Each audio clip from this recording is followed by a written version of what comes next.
계몽주의 시대에 종교를 연구한 학자들이 타임머신을 타고 21세기의 오늘로 올 수 있다면 아직도 종교가 남아있다는 사실에 놀랄 겁니다. 심지어 AI 시대를 목전에 두고 있는 지금도 종교는 사라지지 않고 있습니다. 왜 그럴까요? 근본적으로 인간의 한계 상황이 수천 년 전이나 현재나 달라진 것이 없기 때문입니다. 현실이 이러니 종교가 사라질 리 없는 거겠죠. 그러므로 이번 에피소드에서는 종교의 의미를 함께 생각해 보겠습니다.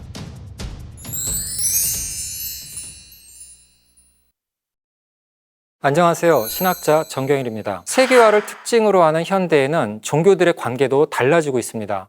앤서니 드 멜로 신부는 여러 비유와 우화로 종교의 문제들을 설명했습니다. 어느 날 악마와 그의 친구가 산책을 나갔습니다. 근데 저 앞에서 어떤 사람이 이렇게 몸을 숙이더니 뭔가를 줍는 거예요. 악마의 친구가 묻습니다. 저 사람이 주운 게 뭐지? 악마가 답합니다. 진리의 조각이지. 악마의 친구가 묻습니다. 그런데도 자네는 불안하지 않나? 그러자 악마가 싱긋 웃으며 답합니다. 괜찮아. 나는 저 사람이 그 진리의 조각으로 종교를 만들게 할 거거든. 진리의 조각을, 작은 조각을 주었을 뿐인데 그게 마치 진리의 전부인 것처럼 믿고 주장하는 게 종교라는 것입니다. 그것은 인간으로서는 완전히 알 수도 소유할 수도 없는 겁니다. 그런데 사람들은 자신이 진리를 알고 있고 진리를 소유하고 있다고 주장합니다. 그것은 진리가 아니라 진리 주장일 뿐인데도요.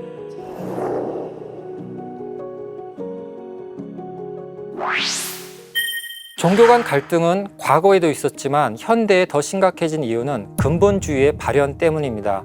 근본주의는 문자주의와 관련되어 있습니다. 성서나 꾸란 같은 경전의 문자를 신이 직접 주거나 영감을 주어서 기록하게 한 절대적 계시라고 믿는 겁니다. 성서에 기록된 나 외에 다른 신을 두지 말라 라는 문자를 절대시해서 다른 종교를 부정하고 적대하고 배타하게 되는 겁니다. 근본주의의 더 심각한 문제는 2000년 전, 3000년 전의 문화적 산물인 윤리나 율법을 현대에도 그대로 적용하려는 것입니다.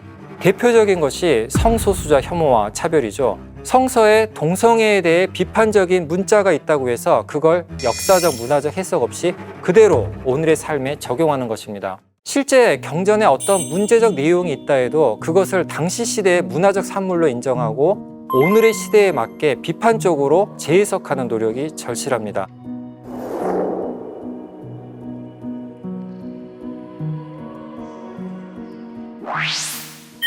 자, 그렇다면 종교 간 갈등을 어떻게 해결할까요? 이번엔 불교의 지혜를 한번 배워볼까요? 불교는 종교 간 갈등을 넘어설 뿐만 아니라 갈등 자체를 해체해버리는 매우 파격적인 지혜를 제시합니다. 불교의 중요한 비유 중 하나가 달과 달을 가리키는 손가락입니다. 저기 하늘에 달이 있습니다. 그리고 그 달을 가리키는 이런 손가락이 여러 개가 있습니다. 여기서 손가락은 종교이고 달은 진리를 뜻합니다. 그런데 사람들이 저기 달은 안 보고 이 달을 가리키는 손가락만 봅니다. 진리 주장만 보는 거죠. 그러면 정작 달을 못 보죠. 진리를 못 보게 되는 것입니다. 종교들이 달을 가리키는 손가락일 뿐이라는 것을 알아차리는 것, 그것을 인정하는 게 겸손입니다.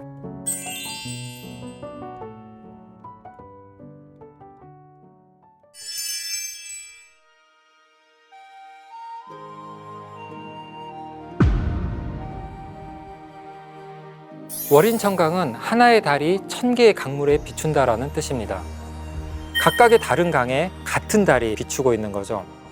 즉 부처님의 진리, 부처님의 지혜와 자비가 달빛처럼 모든 중생에게 고루 비춘다는 의미입니다. 불교는 진리 주장의 절대성을 파격적으로 해체합니다. 선불교의 위대한 스승 중 하나인 임재선사는 부처를 만나면 부처를 죽이고 조사를 만나면 조사를 죽이라 라고 가르쳤습니다. 은유적인 말이지만 엄청난 말입니다. 불교의 최고 존재인 부처님마저도 절대화하지 않겠다는 것입니다. 자신의 종교가 가장 중요하다고 절대적인 거라고 여기는 것까지 내려놓는 것, 오늘의 갈등하는 종교들이 배워야 할 지혜가 아닐까 싶습니다. 종교 간 갈등을 해결하는 또 하나의 덕목은 환대입니다. 이 그림은 마르크 샤갈의 아브라함과 새 천사라는 제목의 그림입니다. 유대 그리스도교 경전 중 하나인 창세기에는 아브라함과 새 천사 이야기가 나옵니다. 어느 날 새 나그네가 아브라함이 있던 곳을 지나갑니다. 아브라함은 그들을 보고 달려가서 그들 앞에 무릎을 꿇고 자기 처소에 와서 쉬다 가시라고 초대합니다. 원래 고대부터 지금까지 유목민들은 서로를 환대하는 환대 문화를 가지고 있었습니다. 유목민들은 목초지를 찾아 떠돌며 유목을 하잖아요. 유목민의 존재 방식은 주인이면서 손님입니다. 지금 자기가 머무는 이곳에서는 주인이지만 다른 목초지, 다른 풀밭을 찾아 떠나게 되면 거기서는 나그네, 손님이 되는 거죠. 그러니까 유목민들은 서로 환대하는 것을 일종의 문화적 코드로 만들었습니다. 지금 있는 곳에서 나그네를 환대해야지 자기가 나그네가 되었을 때 다른 곳에서 환대받을 수 있으니까요. 샤갈의 이 그림에서 새 천사, 새 나그네는 마치 자기 집에 있는 것처럼 편안하게 앉아서 식사를 합니다. 주인인 아브라함은 오히려 하인처럼 공손히 옆에 서 있습니다. 여기서 중요한 것은 아브라함은 그들이 천사라는 것을 몰랐다는 사실입니다. 만약 그들이 천사라는 것을 알았다면 누구나 달려나가서 환대했을 겁니다. 아브라함의 위대함은 그 나그네들이 자기를 해칠 수도 있는 적일지 아니면 함께 어울릴 수 있는 친구일지 전혀 모르는 상태에서 그들을 환대했다는 것입니다. 이 그림을 마르크 샤갈이 그렸다는 사실도 매우 중요합니다. 샤갈은 아브라함과 새 천사라는 제목의 그림을 여러 장 그렸습니다. 그만큼 그에게 중요했다는 거겠죠. 샤갈은 유대인입니다. 유목민처럼 떠돌면서 살았고 동료 유대인들이 무참히 죽임당한 홀로코스트를 고통스럽게 목격했습니다. 그러니 유대인인 샤갈은 아브라함과 새 천사의 그림을 통해서 종교의 차이, 문화의 차이를 넘어서 서로 환대하는 평화를 꿈꾸고 희망했던 거죠.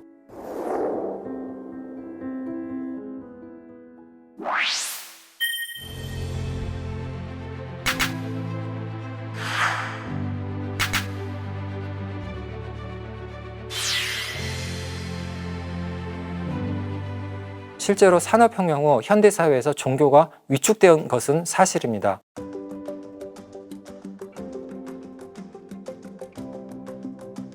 이를 종교 연구자, 사회학자들은 세속화 현상으로 보았습니다. 세계가 종교의 지배로부터 벗어난다는 것입니다. 특히 중세까지 유럽에서는 크리스텐돔, 즉 그리스도교 세계라는 표현이 있을 정도로 교회가 정치와 밀착해 있었습니다. 때로는 교황권이 왕권보다 더 강력한 때도 있었잖아요.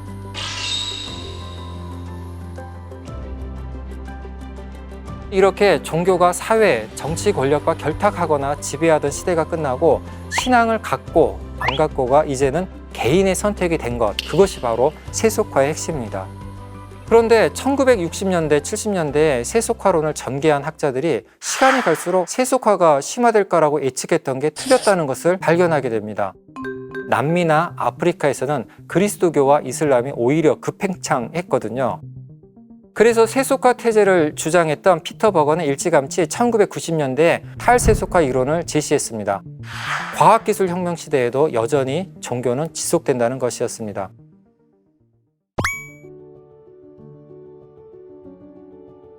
이 탈세속화가 세계가 재종교화되고 있다는 것을 뜻하는 것은 아닙니다. 많은 대륙과 나라들에서 기존의 제도 종교가 약화되는 현상, 즉 탈제도 종교화 현상이 일어났습니다. 탈제도 종교화는 종교의 제도적인 차원, 외적인 차원이 약화된다는 의미입니다. 현재 많은 종교인들이 기존의 제도적 굴레로부터 벗어났고 영성의 자원을 자유롭게 향유하게 되었다는 뜻입니다.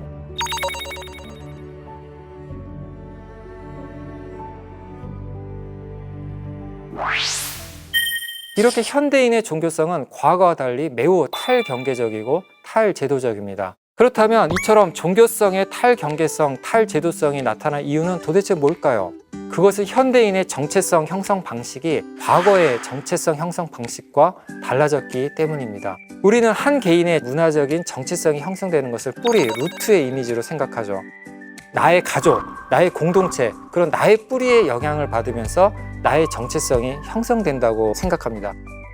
그런데 현대인은 꼭 그렇지 않습니다. 이 에피소드를 시청하시는 분들 중에 태어나신 곳에서 계속 살고 계신 분이 얼마나 될까요? 아마 많은 분들이 태어나신 곳에서 떠나 다른 곳에서 지금 살고 계실 겁니다. 과거에는 한 지역, 한 나라를 떠나지 않고 사는 사람들이 대부분이었지만 지금은 다양한 형태로 다른 세계를 경험하면서 살아갑니다. 그러니 현대인의 정체성은 뿌리, 루트가 아니라 길, 루트를 통해서 형성됩니다. 길 위에서 만나는 사람들, 길 위에서 경험하는 사건들, 길 위에서 만나는 사물들과 관계하면서 나가 되고 우리가 되는 것입니다. 현대인은 길 위의 인간, 길 위에서 변화하는 호모 비아토르입니다. 이렇게 길 위에서 정체성을 형성하다 보니 종교인들은 경계를 넘어 다른 종교를 체험하고 변화하는 경험을 하게 됩니다. 이 사진은 휴고 에노미야 라살 신부님이 일본에서 참선 수행을 하고 있는 모습입니다. 카톨릭 신부가 불교 참선 수행을 하고 있는 거죠. 에노미야 라살 신부가 선불교의 참선을 배우기 시작하면서 하라다 선사에게 묻습니다. 그리스도인도 깨달음을 얻을 수 있습니까? 그러자 하라다 선사가 참 이상한 질문을 한다는 듯이 당신은 몸을 갖고 있지 않습니까? 라고 반문합니다. 신체를 갖고 있는 사람이라면 종교와 상관없이 누구나 명상을 할 수 있고 누구나 깨달음을 얻을 수 있다는 뜻이었습니다. 이렇게 종교의 경계를 넘나들면서 종교성을 형성해가는 현대인의 모습은 미래의 종교가 도대체 어떻게 될까 더 궁금해지게 만듭니다.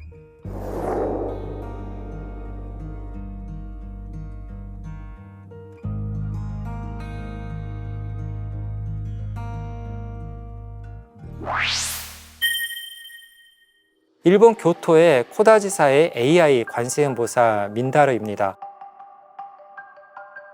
이 관세음보살은 반야신경을 읽고 불교의 가르침을 말해주는 AI 로봇 보살입니다. 장례식에서 독경을 해주는 로봇도 있습니다. AI가 종교적 문제에 대해서 상담도 하고 가르침도 주는 시대가 이미 시작했습니다. 그렇다면 인간 사제들을 AI 사제들이 대체하게 될까요? AI가 종교의 풍경을 크게 바꿀 것은 분명해 보입니다. 유발 하라리는 호모 사피엔스의 시대가 가고 호모 데우스의 시대가 올 거라고 예견합니다.